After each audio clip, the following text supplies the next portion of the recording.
It is October 30th, and we are 2 days away from being back home in California.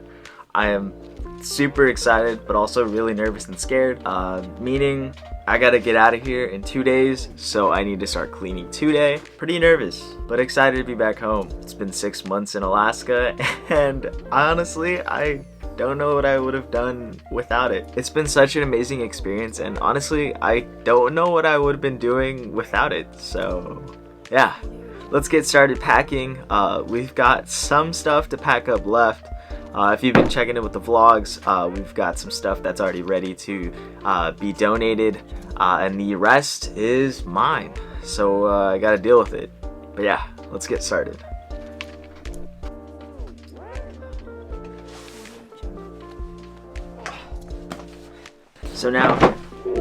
So this is my duffel bag. This is everything I came up here with, and a little bit more. I just bought a couple of things, and now this bag is looking a little overstuffed, which is kind of sus. But let me show you guys how I got away with it. Let me show you guys.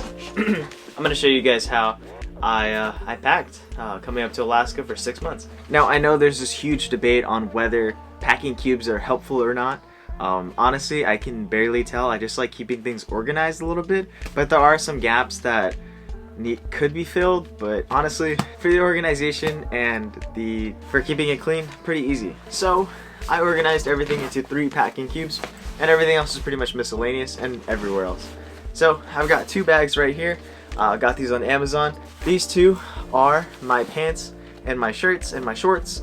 Anything that I wear on my top, I put in here. Anything I wear on my legs, they go in this one. This one, I know it looks way too thick to be anything else, but this is actually gonna be my underwear and my socks. I definitely overpacked in this department. I packed way too much underwear, and I've also packed way too many socks.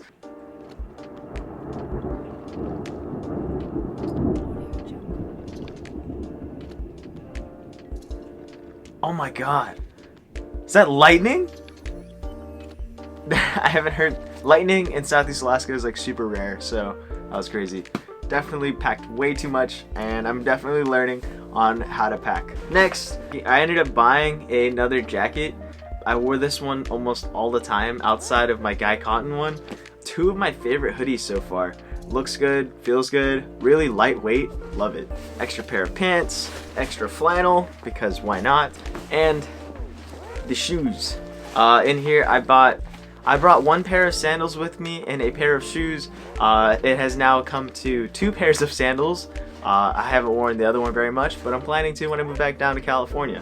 And I also packed 2 towels, not knowing that they provide towels for us, which would have been really nice to know. Other than that, I also brought a backpacking backpack as my personal item.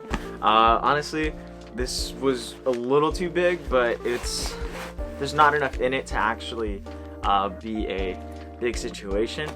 Personally, they didn't even check my bags, which was really nice. But yeah, so this bag is the Waymark through 40 liter. Really nice bag. It compresses really well. Has a roll top on the top, making compression really easy, so you can make this bag really small if you wanted. And a perfectly good backpacking backpack. So things I came up here with, I really wanted to make dual purpose. So this one was definitely one of those things. I got it on a steal. It is actually from and custom made by Waymark from one of the outdoor YouTubers that I watch. Amazing. I love it.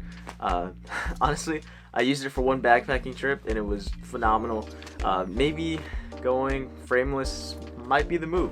Who knows? Inside of here, I have a pair of gloves.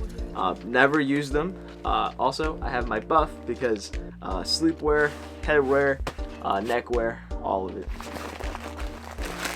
Also, still got these. Also, I packed my Z-Packs little ditty bag. There's stuff in here from medication to my baby scissors to my headlamp, things like that just make sense. And in this little front stretchy compartment is my outdoor research helium 2 Amazing little rain jacket. Bring it everywhere just because it's Alaska and it rains a lot. So why not bring one? Just in the pinch of an emergency, have a rain jacket. And it's this big. It can fit in your pocket. Why not? On this other side, I'm going to be having my Hydro Flask, 32 ounce. It's so big and heavy, but I love it. Attached to the front, we do have a Garmin InReach Mini, just because of safety reasons. Hello, Mama. Hi. Hi, Mama. Yeah. How are you? Good, Mom. 2 more days. What day you come home? The November 1st. Oh, you going Tuesday? Yeah, I'll be back on Tuesday. And then I need to go buy the van. And then, yeah. So much going on. Now inside of that Waymark 3 bag is actually going to be my camera cube. I don't want to pull everything out right now. Kind of just packed everything last night. But inside is going to be my Waymark camera bag. And then is going to go inside my MacBook Pro 16-inch. It's really big. Honestly, I'm thinking about downsizing. This doesn't even fit inside of my Wander Provoke 21 liter anymore. It's just way too big, and honestly, it's just really big. It's really good for content consumption and video editing and having this much screen real estate because I'm always editing videos, but it's just too much for me, I think. Next is going to be my Bose Quiet Comforts. These are amazing for flights. I can't hear anything, and I don't have that weird sensation in my ear of something being stuck in there for so long. These plush ear cups are just so soft. But if I don't want to hear anything at all, I use my Sony WF 1000 XM4s, something like that. They're amazing. Noise cancellation is amazing. Transparency mode, fire. Other than that, I have my iPad to do some content creation as well as entertainment. I've been playing a lot of COD Mobile. If you ever want to play, hit me up. It's super fun. I'm a demon. But yeah, so I'm pretty much packed up. All that's left to do is relax, enjoy Alaska for a little bit longer, and grind out some videos, because when is the next time I'm going to be in Alaska? Yeah.